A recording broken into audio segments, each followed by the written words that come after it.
Dans ma vidéo de vendredi dernier, je vous disais qu'il faut impérativement commencer par renverser la table des avantages de la fonction publique, de toute la fonction publique.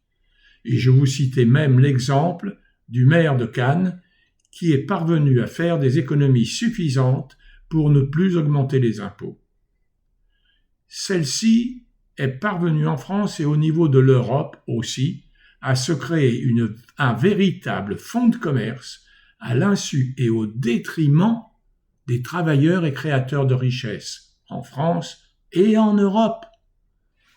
Autrement dit, en urgence absolue, si l'on veut voir arriver un véritable changement dans notre vie quotidienne, il faut impérativement et immédiatement interdire totalement et définitivement la possibilité de cumuler les avantages de son statut de salarié de l'État avec le statut d'élu responsable de l'intérêt supérieur du peuple français.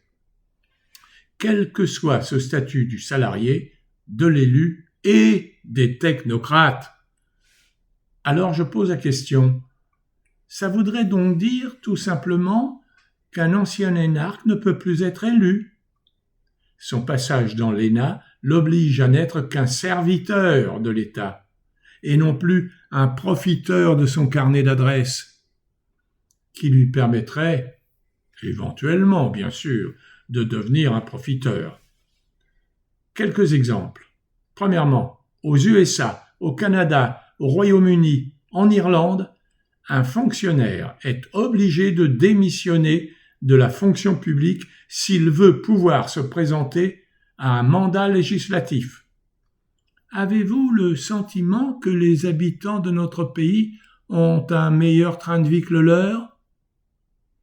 Par contre, on voit très vite que les élus français ont un train de vie supérieur à ceux des États-Unis, etc. Voitures de fonction, chauffeurs, logements somptuaires dans nos palais. Ils étaient royaux à l'origine, etc., etc.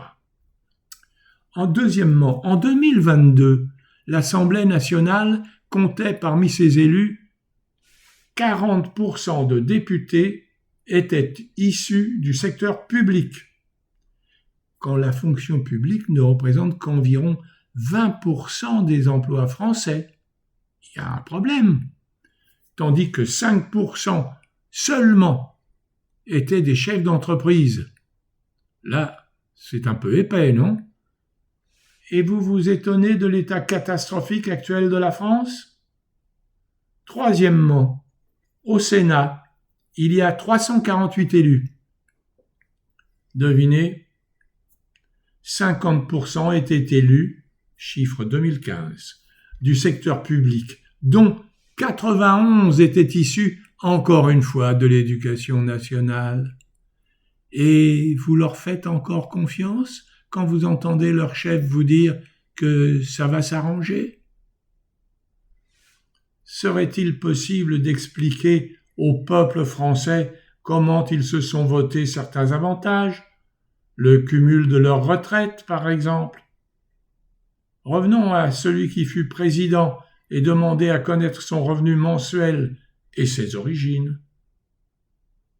Tout le monde, ou presque, s'accorde pour exiger en urgence absolue un changement de ce marécage politique actuel. Il est donc impératif urgent de changer de paradigme. Rendez-vous vendredi prochain.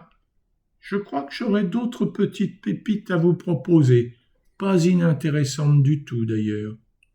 À bientôt.